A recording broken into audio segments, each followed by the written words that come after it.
안녕하십니까. 자원 PD 이상규입니다. 오늘 제가 설명드릴 내용은 23년도에 이제 기획이 됐던 컨셉하고 그다음 RFP 3건에 대한 거, 그다음에 24년도에 기획 방향에 대해서 이제 설명을 드리도록 하겠습니다. 우선 23년도 이제 1차 신규 기획 대상 과제에 대한 컨셉인데요. 모두 다 아시는 바와 같이 지금 현재 이제 핵심 광물에 대한 크리티컬 미네랄에 대한 이슈가 워낙 부각이 되고 있고, 특히나 광물의 중요성이 전기화를 중심으로 해서 나타나고 있습니다. 근데 그거 외에 국내에서도 꼭 전기화뿐만 아니라 중요한 핵심 광물에 대한 타겟팅을 하기 위해서 몇 가지를 고민을 했었고, 그 중에 하나가 20년도부터 컨셉으로 고려됐던 티타늄을 메인 타겟팅으로 해서 기획을 하게 되었습니다. 따라서 보시는 바와 같이 이제 국내 이제 첨단 산업의 이제 주요 원료인 안정적 공급망 지원을 위해서 티타늄 광에 대한 대상 자원을 갖다 본격적으로 개발을 하고 지원할 수 있는 컨셉을 기획을 하게 됐고요. 따라서 그거에 맞추어서 광산의 첨단화되어 있는 최적화를 통해서 비즈니스 모델을 창출하고자, 특히나 이제 그 자원 개발 같은 경우에는 BM이 명확하게 제시가 되지 않은 상태에서 자원 개발이 된 경우가 많았고, 그로 인해서 수익이 충분히 창출이 되지 못했다라는 지적들이 있었습니다. 이것을 좀 탈피하고자 되도록이면 BM을 동반한 그 R&D를 갖다 타겟팅을 해서 기획을 하게 됐습니다. 또한 이제 가장 큰 것 중에 하나가 미활용 자원에 대한 니즈를 좀 강화할 필요가 있다라는 게 가장 큰 타겟팅이었습니다. 특히나 이제 타이타늄 같은 경우에는 보시는 것과 같이 이제 이산화타이타늄하고 이제 타이타늄 스펀지에 대한 매장형 생산량의 편제성으로 인해서 위험성 확보 어려움이 이제 발생의 우려가 되고 있고, 특히나 티타늄 같은 경우는 아시는 바와 같이 이미 상기평도 그렇고 일부 이제 애기평 내부에서도 과제가 일부 진행이 된 적은 있었습니다. 그렇지만 가장 이슈가 되는 건 원광에 대한 확보부터 시작을 해서 성광하고 재련하고 정광까지 연결되는 전주기적인 컨셉에 대한 지원이 많이 좀 미약했다. 그리고 또 한 가지는 지금 현재 진행되고 있는 전곡이나 연천 쪽에 있는 그 일메나이트 계열이 아닌 루타일 계열 같은 경우에는 R&D를 갖다 어떻게 지원할 수 있는 것인가에 대한 고민이 좀 많이 있었기 때문에 이것을 좀 타개하고자 본 23년도에서는 3가지의 컨셉을 좀 진행을 했는데요. IoT 이제 센싱 기술하고 디지털 트윈을 활용한 친환경 탐사 및 광산 개발에 대한 컨셉 한 건, 그 다음에 이제 그것을 기반으로 해서 성광을 할 수 있는 성광 공정 개발 한 건, 그 다음에 원소재 제조 기술로 되어 있는데 해당 컨셉은 메인 컨셉은 재련이긴 하지만 정련의 컨셉이 일부 포함이 많이 되어 있습니다. 그래서 메탈 파우더까지 뽑을 수 있는 전주기적인 컨셉으로 3건을 기획하게 되었습니다. 보시는 바와 같이 이제 첫 번째 건인데요. IoT 센싱 기술하고 디지털 트윈을 활용한 친환경 탐사 및 광산 개발이 되겠습니다. 티타늄을 개발하려는 메인 타겟 지역은 강원도 태백하고 경북 봉화 지역, 삼척 지역의 일부에 있는 면산층이 되겠습니다. 해당 지역에서 직접 친환경 개발을 하는 것이 가장 주된 목적이 되겠고, 개발을 하기 위해서는 탐사 및 개발을 할 때 IoT 센싱 기술이 접목이 되어야지만 명확한 타겟팅을 할 수가 있을 거로 방향을 갖다 잡았고요. 보시는 바와 같이 자원안보의 대응성을 위해서 탈중국화할 수 있는 형태, 즉 원광에 대한 걸 갖다 국내에서 일메나이트 계열을 개발을 한 이후에 외국에다가 수출만 하고 있었지만 이것을 직접 개발을 해서 국내의 공급망 안정화에 기여할 수 있는 컨셉을 잡고자 했습니다.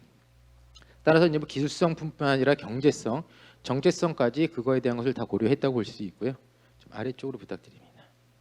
따라서 첫 번째 과제의 가장 큰 것은 탐사 및 채광 설계 기술을 갖다 개발함에 있어서 ESG가 어느 정도 충분히 반영되어 있는 개발과 탐사를 진행하는 것을 메인 타겟으로 하고 있습니다. 국내 타이타늄 최적화 기술 개발을 위해서는 신부 오지에 있습니다. 면산층 자체가 굉장히 구배도 어렵고 개발이 좀 어려운 상태인데요. 거기다가 해당 지층이 평탄한 형태가 아니라 향사 구조를 갖고 있기 때문에 개발이 매우 좀 난해할 것으로 예상을 하고 있어서 광채에 분산된 기존 공간이라든지 속성 탐사 자료에 대한 디지털 변환하고 디지털 자료에 대한 재창출이나 통합이 좀 필요할 것으로 예상을 하고 있고요. 가장 큰 거는 3차원 모델링을 통한 최저가 탐사 기술을 어느 정도 확보를 하지 않으면 개발이 굉장히 어려울 것으로 예상을 하고 있기 때문에 해당 내용을 좀 제시를 했습니다. 서두에서도 말씀드렸지만 광산을 개발함에 있어서 가장 큰 거는 오염입니다. 환경 오염에 대한 문제가 발생할 수 있기 때문에 ESG를 고려한 맥석의 석재라든지 골재 활용 방안까지도 어떻게 보면 강력하게 연구진들한테 요청을 드리는 거는 그 제로 웨이스트의 전략을 광산 개발을 할 때부터 어느 정도 제시를 해줬으면 좋겠다라는 것을 좀 요청을 드리고 있는 바입니다. 두 번째는 지하 상황을 갖다 정확하게 알 수가 없기 때문에 그 밑에 있는 보시는 것처럼 이제 보통은 이제 디지털 트윈을 통해서 모델링하는 게 중요하다라고 이제 말씀을 드리고요. 그러니까 두 번째 컨셉은 지금 보시는 바와 같이 성광입니다. 성광에 대한 부분은 기존의 원광 갖다 뽑아내고 이것을 1차적으로 성광을 통해서 추출해내야 되는데 성광을 하게 되면 가장 큰 게 실리카를 갖다 어떻게 할 것이냐, 그 다음에 그 주변에 있는 부산물을 어떻게 할 것이냐가 또 이슈가 됩니다. 따라서 가장 큰 문제, 큰 목적은 융복합적인 신성광 공정을 딱 개발을 해야 되고 광미를 어떻게 활용할지를 꼭 제시해 주셨으면 하는 쪽으로 해서 준비를 했습니다. 그래서 연구 내용 첫 번째 바에 보시는 바와 같이 면산층 지역에 있는 티탄광 특성 기반에 있는 고효율 융복합 성광 공정을 개발하는데 가장 큰 거는 전광의 품위를 좀 되도록이면 45% 이상으로 끌어올려 주셨으면 좋겠다라고 제시를 요청을 드리는 거고요. 두 번째는 앞에 말씀드렸던 것처럼 그 채광할 때하고 똑같습니다. 그 티탄 성광석에 대한 함유 유가금속 해수하고 공정 폐부산물을 재활용을 해서 그 중에서 최대한 유가금속을 갖다 뽑아낼 수 있는 방향을 제시해 주셨으면 좋겠다라는 게 가장 큽니다. 해당 상황에서는 성광에서는 가장 큰 거는 개발 위험 극복 방안인데요. 기술적인 거라든지 사업화적인 것도 중요하지만 환경적인 거, 부득이하게 약품이라든지 안전성에 대한 문제점이 발생될 수 있는 경우가 있기 때문에 환경적 리스크까지 좀 고려를 해서 제시해 주셨으면 좋겠다라고 생각이 듭니다. 그리고 앞에서 이제 설명드릴 때 좀 하나가 빠진 것이 있었는데 지금 여기 보시는 것처럼 이제 과제가 1번 과제, 2번 과제, 3번 과제는 굉장히 유기적으로 움직여야 됩니다. 따라서 1번 과제 같은 경우는 채광 탐사, 2번 과제는 성광, 다음에 설명드릴 이제 원소재 쪽 재련이 되겠는데요.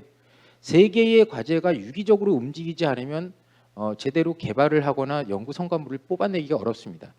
따라서 여기 지금 중간에 아스테리크 있는 것처럼 각 과제에 대한 컨소시엄의 총괄 책임자들께서 유기적으로 할 수 있는 협의체를 구성을 반드시 하셔야 되고요.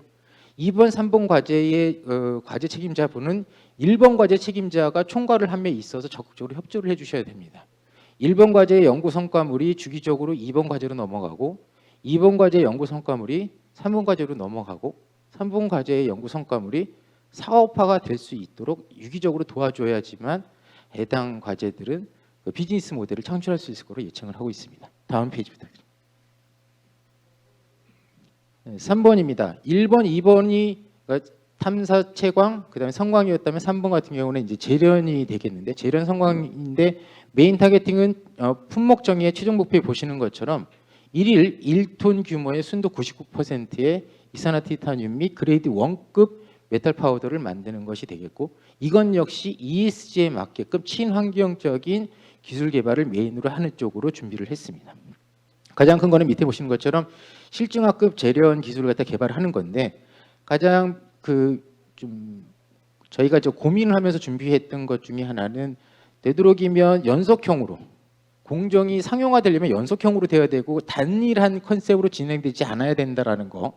그 다음에 고효율 티타늄 침출 및 그 아이언에 대한 정제 공정이 좀 반드시 있었으면 좋겠다라고 제시를 요청을 드리는 거고요.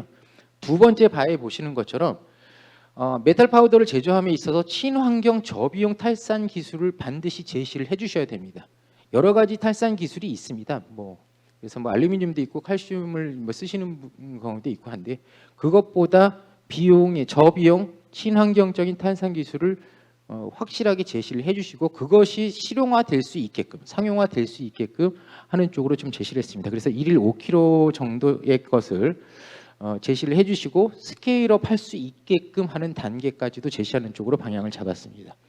이건 역시 앞에 성광 때처럼 말씀드리는 것처럼 1번, 2번 과제하고 유기적으로 협력할 수 있도록 협의체에 먼저 참석을 하셔야 된다. 그리고 연구 성과물을 계속 지속적으로 공유를 해주셔야 된다라는 거를 말씀을 드리고 있는 상황입니다. 그래서 이렇게 해가지고 1, 2, 3번 과제에 대한 것을 우선 설명을 드렸고요.